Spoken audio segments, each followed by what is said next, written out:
Сайн байцгаана үзэгчдээ, подкастын маань эхний дугаар эхэлж байна. За өнөөдөр манай эхний дугаарын зочноор маань цахим хөгжил, инновац харилцаа холбооны сайд Баатар Хүүг бид урьж оролцуулаад байна. Бид Монгол улс хэмэл оюуны үндэсний стратеги өнөөдөр 2025 оны 1-р сарын 12-р сарын 13-ны өдөр бол танилцуулж байна. Энэ бол Монголын технологийн салбарт бас түүхэнд тодор бичигдэх үйл явдал болж байгаа. Энэхүү хилцүүлэг арга хэмжээнээс бид бол 5 дугаар подкастыг бэлтэх байгаа. Тэгээ эхний дугаараар манай салбарын сайд оролцож байна. Тэгэхээр бид нар хамтдаа Монгол улс хэмэл оюуны салбарт ямар тоглогч байх вэ гэдэг талаар бол ярилцах болно. Өдрийн мэндийг хүргээд байна. За баярлалаа, өдрийн мэндийг хүргэе. Тэгэхээр хоёлаа шууд стратегиас эхлээд товчхон ярилцаад явъя гэж бодож байна. Ер нь манай Монгол улс хэмэл оюуны ямар стратеги баримтлах вэ? Энийг товчхон тайлбарлаад өгч. За мэдээж стратеги гэдгийг бүгдээрээ ойлгож байгаа. Яг аль чиглэлд тоглогч байх уу, өрсөлдөгч байх уу гэсэн үг. Мэдээж дэлхийд даяар гарч байгаа технологийн дэвшлийг бол улс болгоо хэрэгжилж байна. Бид ер нь дэлхийд юу нийлүүлж чадах юм бэ гэдэг асуудлыг хөндөж байгаа. За хамгийн нэгдүгээр бид нар 3 чиглэлээр анхаарч ажиллах хэрэгтэй юм байна. Тэр юу юм бэ гэхээр бидэнд ер нь юу байгаа юм бэ? Ямар хөгжил байгаа юм бэ гэдгээ бодож үзэх хэрэгтэй. Хоёрдугаарт ямар нөөц байгаа юм бэ гэдгээ бодох хэрэгтэй. Алдаж онсон ямар туршлага байгаа юм бэ гэдгээ бодож үзэх хэрэгтэй. Тэгэхээр ерөөсөө Монгол улсын эдийн засгийн одоо гол тулгуур бол уул уурхай байдаг. Тэгэхээр уул уурхайн дата мэдээлэл бол бидэнд байна. Салангад байна. Энийг одоо ангилж ялгаагүй ч гэсэн бидэнд уул уурхайн дата мэдээлэл байна. Тэр дундаа хайгуулын дата мэдээлэл байна.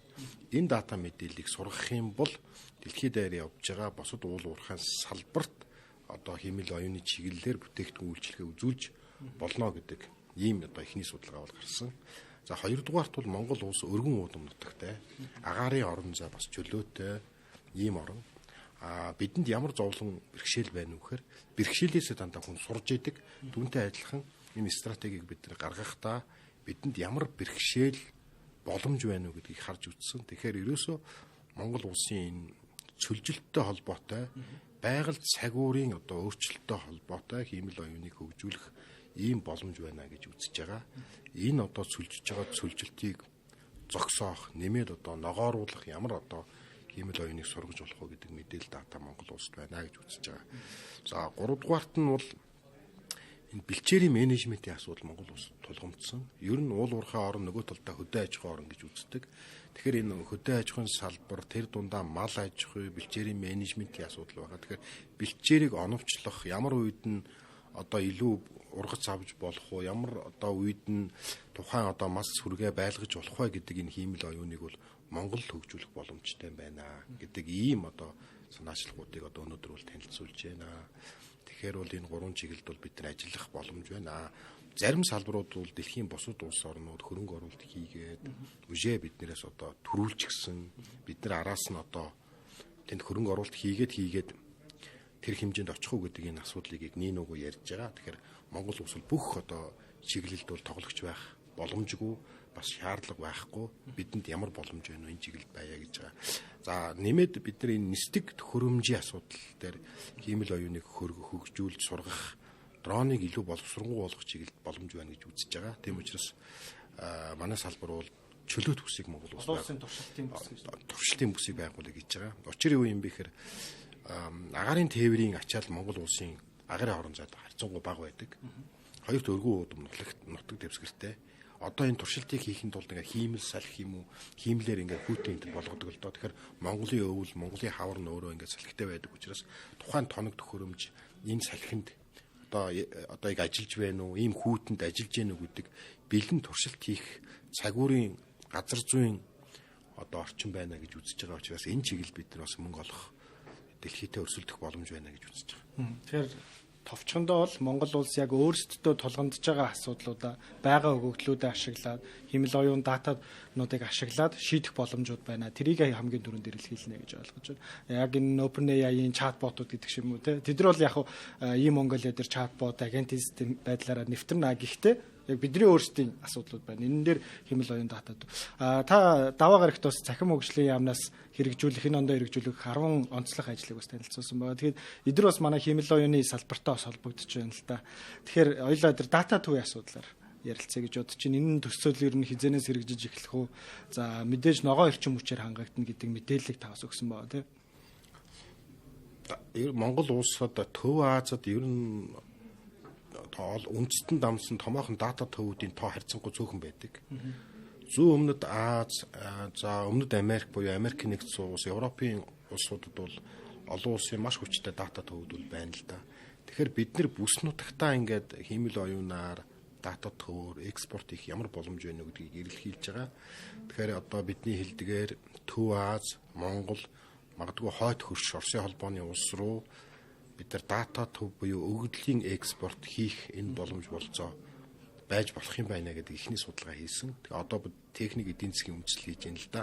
Тэгэхээр хувийн хвшлийнхэн маань энэ зөв ойлголт өгөх хэрэгтэй. Төрүүл ингээд дата төв барих гэж байгаа биш. Бидний хийж байгаа эдийн засгийн тооцоо бол дата төвүүд экспорт хийхэд ямар гацаа байна. Монгол улсад хууль эрх зүйн ямар гацаа байна. Эдийн засгийн ямар боломж байгаа юм байна. Геополитикийн хувьд бидний одоо дата төвд өгөгдлөө хадгалуулж болох улс орнууд юу байх юм бэ? Бидний хэрэглэгч юм байх юм бэ гэдэг чиглэлээр судалгааны ажлуудыг хийж байгаа. За ямар ч байсан бид нэр шин 100 мод хот гэж хуучнаар нэрлэдэг шинээр үл хүннүү хотод одоо бид нэр дата төв байгуулж тэнд хиймэл оюуны лаборатори ажилуулах, инновацийн төв ажилуулах техник эдийн засгийн үндэслэлийг бол хийж байна.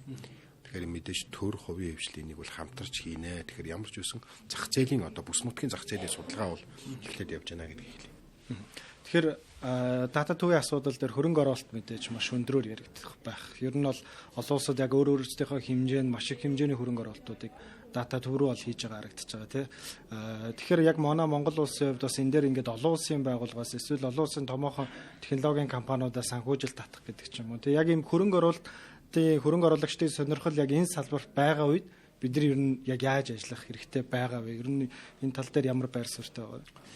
Хөрөнгө оруулагчдын сонирхлыг татахын тулд хоёр зүйл дээр бид анхаарах хэрэгтэй. Нэгдүгээр хууль эрх зүйн хувьд тухайн тэр өгөгдөл рүү ямар ч үед нэвтрэхгүй гэдэг тэр хууль эрх зүйн баталгааг бол гаргаж өгөх шаардлага байгаад байгаа. За хоёрдугаарт Монгол улс бол өөрөө эрчим хүчний хувьд бол найдвартай орн гэдэг тэр баталгааг бол гаргаж өгөх хэрэгтэй. Ер нь аж үйлдвэр хөгжих орчин үеийн одоо үйлдвэрүүдийг хөгжүүлэхэд Монгол улсад дутагдж байгаа нэг зүйл бол эрчим хүчний асуудал байгаа. Тэгэхээр засгийн газар бол одоо эрчим хүчний реформ гэж яриад энэ эрчим хүчний асуудлыг эхлээд дотооддоо бий даасан байдал үүсгий цаашдаа бол эрчим хүчийг экспортлох боломж юу байна гэж байгаа. Тэгэхээр одоо бидний хэлж байгаа мэдээллийн технологийн энэ бүх дэд үтсүүд илүү их эрчим хүч зарцуулж байна. Тэгэхээр улс орон одоо цахилгаан станц барьдаг байсан бол одоо бол эргээд технологийн компаниуд цахилгаан станцд хөрөнгө оруулалт хийдэг ийм одоо 90 зуунд бид нар бол амьдарч байна л да. Тэгэхээр гол гацааж байгаа ч юм уу шийдэх ёстой хоёр зүйл бол хууль эрх зүйн орчин, дараагийн асуудал бол дата төвийг ажилуулах хангалттай эрчим хүчийг бид яаж шийдэх вэ гэдэг асуудал байна. Тэгэхээр дараагийн асуудал бол интернетийн асуудал байгаа тийм. Та бас даваа гарагийн мэдээлэлдээ сумдын интернетийн урдыг 10 дахин нэмэгдүүлэн. За мөн Монгол улс 2025 онд албан ёсоор 5G нэвтрэнэ. 24 онд бол одоо Mobicom, Unitel эдгээр туршилтын 5G-г бол асаажсан байгаа тийм. Энэ талаар бас дэлгэрэнгүй ярил. Ер нь интернетийн урдыг яаж нэмэгдүүлнэ гэсэн бодлоготой байгаа юм. За Монгол улс бол нэг 53,000 км орчим шилэн кабелтэй байдаг. Тэгээ бүх сумандаа бол ер нь шилэн кабель бол боломжийн хэмжээнд очсон. Мэдээж огт холбогдоогүй 5 сум байдаг. Тэгэхээр бид нар шилэн кабелийн тойрог замын систем хийх хэрэгтэй гэсэн үг. Өөрөөр хэлэх юм бол нэгдүгürt найдвартай байдал. Нэг л одоо сувгаар очиж байгаа бол тэнд одоо эвдрэл юм уу ямар нэгэн байдлаар тасалдал үүсэх эрсдэл байна. Тэгэхээр өөр холбоосоор дамжаад тойрог одоо шилэн кабельтай болчвол нэг шугам нь одоо тасалдахад нөгөө шугамаараа интернетийн үйлчилгээг аваад байх боломж байж байгаа. Хоёрдугаарт бид нар хүчин чадлыг нэмэгдүүлэх техникийн тэм шийдлүүдийг бол гаргаж байна. Бид бүхэн одоо энэ жилийн хувьд манай мэдээлэл технологийн сүлжээг компанидар бид нэр одоо судалгаа хийгээд техникийн шийдэл гаргах юм бол тухайн суманд байгаа интернетийн хурдыг 10 дахин нэмэгдүүлэх ямар боломж байна? Тэнцэнээс одоо салаалаад сургууль, цэцэрлэг, эмнэлэг одоо төрийн захиргааны байгууллагууд бол интернет авдаг юм байна. Тэгэхээр 10 дахин нэмэгдүүлэх боломж байна гэдэг судалгааны бол дүгнэлт гараад энэ хавар бол одоо ажлыг эхлүүлэх гэж байна. Тэгэхээр ер нь интернетийн асуудал зэгцрээд хэрвээ яг одоо яригдж байгаа энэ дата төвүүдийн асуудал бас Монгол улсад зэгцрээ эрчим хүчний асуудал зэгцэрчвэл яг ийм технологи хөгжих дэд бүтцийн асуудал маань ерөнхийдөө 2-3 жилдээ бас шийдэгдэх болов гэж ярьж.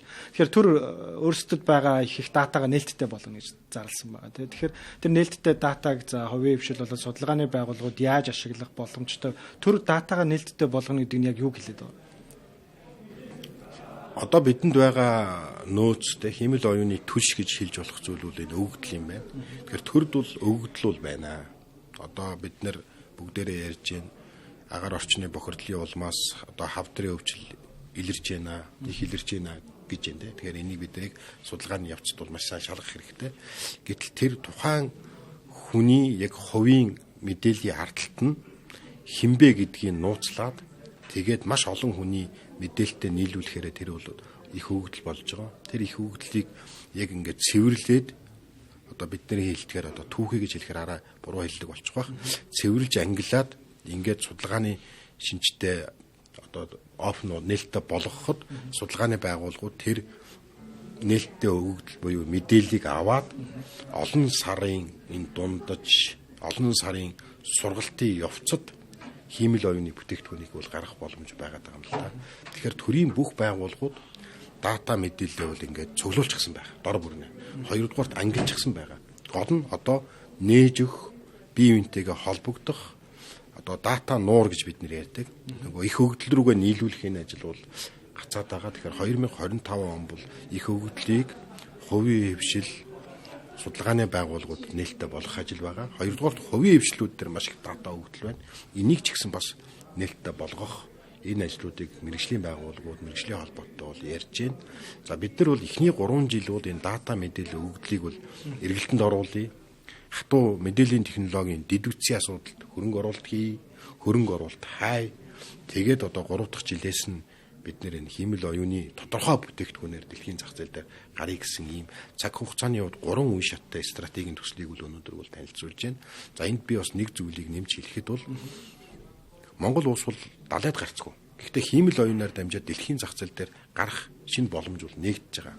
Жишээ нь монголчуудын түүх бол агуу их түүхтэй. Тэгэхээр өөрийн гэсэн өв соёлыг харуулсан тийм дүр бүхий контент тийм бүтээлч үйлдвэрлэл хийгээд дэлхийн одоо бүтээлч үйлдвэрлэлийн зах зээл кино, Google-тэй кино одоо юу байдгийг тийм ээ тоглоом энэ зах зээлд бас гарах боломж байна. Тэгэхээр Монголынхаа өв соёлыг хиймэл оюуны бүтээгдэхүүн ашиглаж бас дэлхийд илүү таниулах бас гарц гэж бид нар үзэж байгаа. Тийм учраас бид нар энэ стратеги дээр 4 дахь стратеги нь бол энэ ерөөсө бүтээлч үйлдвэрлэлийн салбарт тэр дундаа монголчуудын олон жилийн түүхийг харуулсан тэр дөрүүдийг мөнхлөх замаар бас гарч болох юм байна гэсэн судалгааны дүн гарсан.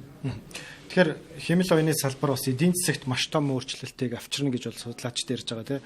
Мөн боловсролын салбарт маш том өмнө нь хизээж байгаагүй мэдлэгийн сан бий болж байна гэж нэг талаасаач ярьж байгаа. Тэгэхээр манай Монгол улсын хамгийн том тулгамдж байгаа асуудал бол мэдээж ажиллах хүч ерөөсөө байдаг. Ажиллах хүчний хомсдол гадагшаа залуучууд нь дөрвөө явдаг гэдэг асуудалч байдаг.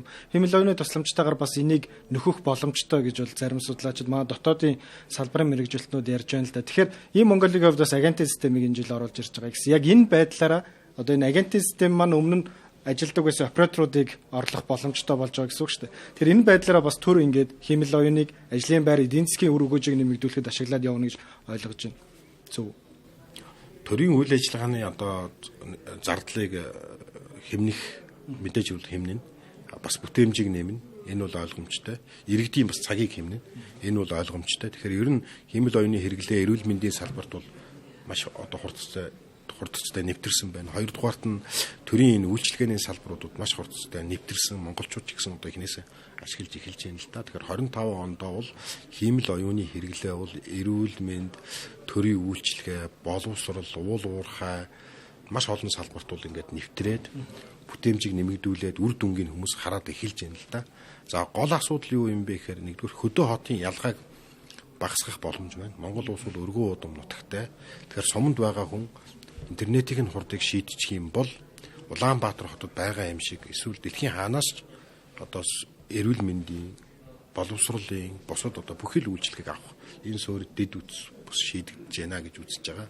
За судалгааны дүгнэлтүүдийг харж байхад бол уул уурхайн салбарт хиймэл оюуныг нэвтрүүлэх юм бол зардлын бас 30% хэмнэх энэ боломж байна гэж үзэж байна л да. Тэгэхээр дэлхийд даяар энэ хэмнэлтийн төлөө илүү их бүтээмжийн төлөө бол хиймэл оюуныг ашиглаж байна. Гол тулгамдж байгаа асуудал бол хүний нөөцийн асуудал. Сеул хот гэхэд одоо өнгөрсөн 7 хоногт жил болгон 10,000 хиймэл оюуны мэрэгчлэлтнийг бэлдъя гэж байна. Тэгэхээр улс болгон, хот болгон жилийнхээ одоо бэлтгэх тоог бол зарлж байна л да. Тэгэхээр Монгол улс бол эхлээд бид нар ёс зүйтэй хэрэглэгч байхын тулд ерөнхий боловсролын сургуулиас ахуулаад хиймэл оюун гэж яг юу хэлээд байгаа юм? Яаж хэрэглэх юм? Өөрийгөө хэрхэн хамгаалах юм? Кибер аюулгүй байдлаас хэрхэн өвчин сэргийлэх юм гэдэг энэ танин мэдхүйн хичээлийг бол оруулах шаардлага байна. Их сургуулиудад бол эдийн засгийн одоо хичээлүүдийн бүтцийг бол нэлээд өөрчлөх шаардлага байж байна. Жишээ нь одоо дижитал эдийн засаг өгөгдөл гэдэг хичээлийг бол бүх одоо ангиудад үзэх шаардлага байна. Бид нар бол мэдээлэл бол хэрэггүй, мэдлэг бол чухал гэж яасан бол одоо тэр мэдлэг бол одоо их өгөгдөл бол их мэдлэг болж хувирсан. Тэгэхээр тэр олон мэдээлүүд нийлэхээр яаж одоо тэр хөгжлийг хурдан болгодог юм бэ гэдэг тухай хичээлүүдийг заашгүй үзэх шаардлагатай болсон. Одоо манай мэдээллийн технологийн салбарт бол 30,000 орчим мэргэжлийн хүмүүсийн дутагдaltaд байна. Тэгэхээр бид бол энэ 3-аас 4 жилийн хугацаанд 20,000 хүнийг бэлтгэх юм зорилт бол тавьсан. Тэгэхээр 20,000 хүнийг зорилтыг тавихын тулд бүхий л одоо ховийн хэвшил, төрийн байгууллага, ихтэй сургалтын төвөдтэй бол хамтарч ажиллах шаардлага байгаа. Та нэг MIT-тай хамтарч дунд сургууль байгуулна гэж ярьсан ш. Тэрийг илүү дэлгэрүүлээд өгье. Тэр бол одоо Монгол улсын бүхий сургуулийн хичээлийн хөтөлбөрт MIT-гийн багш нарын боловсруулсан хиймэл оюуны хичээлийг бид нар одоо шууд хэрэглэх энэ одоо боломжийг бол MIT-гийн сургууль олгож байгаа. Гадуур бол одоо тодорхой хичээлүүдүүд төлбөртэй байдаг бол өнөөдөр хөдөө орон нутагт байгаа Хинтээ аймгийн одоо Бэндэр суманд ч юм уу Баян Өлгийн аймгийн суманд байгаа хүүхд тэр хичээлийг үзэж чадахгүй байгаа бол бид нар энэ дижитал шийдлийг ашиглаад яг MIT-гийн багш нарын тэр хичээлийг шууд үзэх тэр боломжийг бол нээж гин.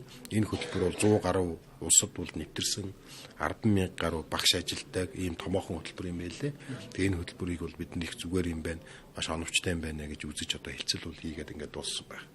Тэгэхээр дэлхийн эдийн засгийн энэ жилийн бас эрсдлийн формоос эрсдлийн тайлангаас харж байхад ер нь хүндрэлтний хувьд тулгарч болох хамгийн том эрсдлүүдийн нэг нь бол хуурамч мэдээлэл байна гэж бол зарлаад байгаа. Тэгэхээр Монгол улсын хувьд ялангуяа энэ хиймэл оюуны 90 үед ялангуяа энэ худал хуурмаг мэдээллүүдийн тоо бүр улам олширч байна. Ялангуяа сошиал медиа дээр хүмүүс аль нь худлаа, аль нь буруу, аль нь хиймэл оюун гэдгийг бүр одоо ялахгүй хэмжээнд хүрэх тал руугаа хандж байгаа шиг байна. Тэгэхээр энэ дэр бид нар яг яаж ажиллах вэ?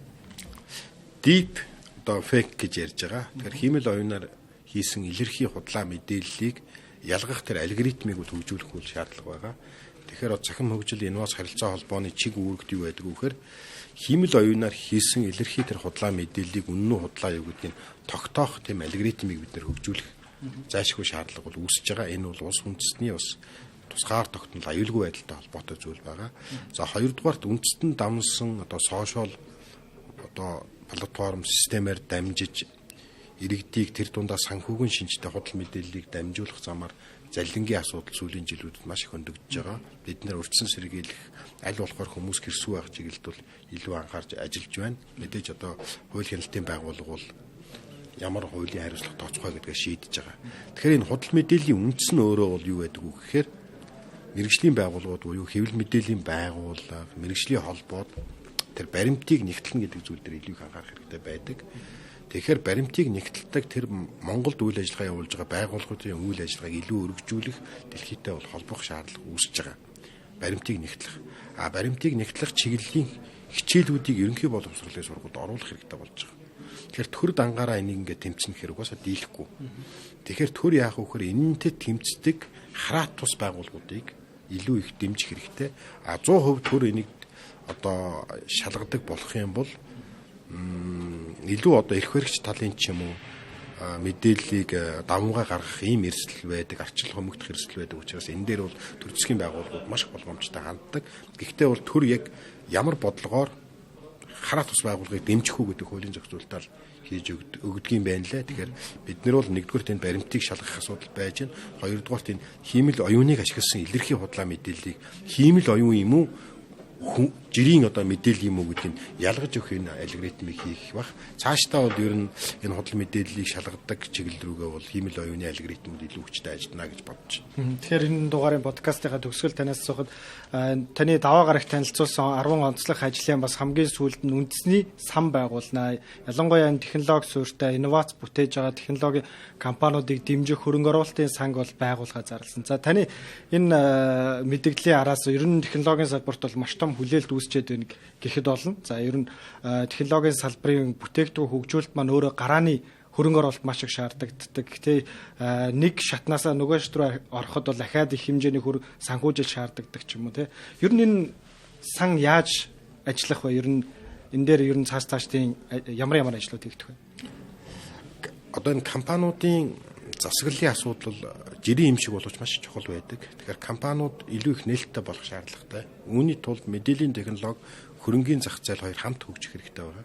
Тэгэхээр Монгол улсын хөрөнгийн зах зээлийг дэлхийн хэмжээнд хөгжүүлэх чиглэлд бол засгийн газар бол илүү анхаарч байгаа.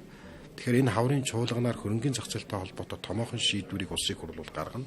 Хөрөнгийн зах зээл хөгжгөөрөө хүмүүс одоо юу байдгийг хөрөнгө оруулалт хийх, хувьцаа авах, өөрөө одоо цалингаас гадна илүү ямар боломж байна уу гэдэгт их анхаардаг. Энэ соёл өөрөө төлөвшдөг. Үүнийг дагаад стартапууд боожих энэ боломж бас бий болдог. Стартапуудад хөрөнгө оруулалт хийх компаниуд гарч ирдэг. Гэхдээ стартап гэдэг маань одоо гарсан болгоно өөр амжилттай байдаггүй шийдэл. Тэгэхээр тэр хөрөнгө оруулж байгаа хувийн хвшлийн эрсдлийг нь хамгаалах тийм эрсдлийн сан Монгол улсад байдаггүй. Тэгэхээр бидний ярьж байгаа зүйл бол хувийн хвшлийг хөрөнгө оруулаач стартапууд гэж шахахаас илүү эсвэл төр зүгээр нэг зээл өгөхөөс илүүтэйгээр эрсдлээ хувийн хвшил төр хоёр хамтдаа хуваагаад тэгээд стартапууд дэмждэг тийм экосистем хийе гэсэн ийм шийдэл рүү явсан. Дэлхийн улс орнууд бол одоо бүгдээрээ энэ баялагын сангийн тухай ярьж байна. Монгол улс одоо баялагын сантай болсон. За баялагын сангийн хувьцаа эзэмшлийн асуудлыг Америкт хүртэл одоо токеноор эзэмших тухай ярьж байна л да. Тэгэхээр одоо бид удахгүй хүмүүс одоо хувьцаа эзэмшихтэй токеноор виртуалаар эзэмших үгүй юу гэдэг энэ хууль эрх зүйн асуудлыг ч гэсэн ярьж эхлэхээр ийм цаг үед амьдарч байна. Тэгэхээр бид нар энэ хөрөнгө оруулалтын эрсдлийн сан гэдэг зүйл дээр бол маш их ач холбогдол өгж амжилттай байгаа тэр улс орны сайн жишгийг бид нар маш их одоо ажиглаж туршлага судлаж байна. Тэгэхээр энэ жилдээ бид нар улсын хурлд үүнийг ойлгуулах шаардлага үүснэ. Энэ чиглэлийн бас сан байгуулахын тулд улсын хурлын зайлшгүй шийдвэр гаргах шаардлагатай. Цаг гаргаж ярилцсан танд баярлалаа. За баярлалаа.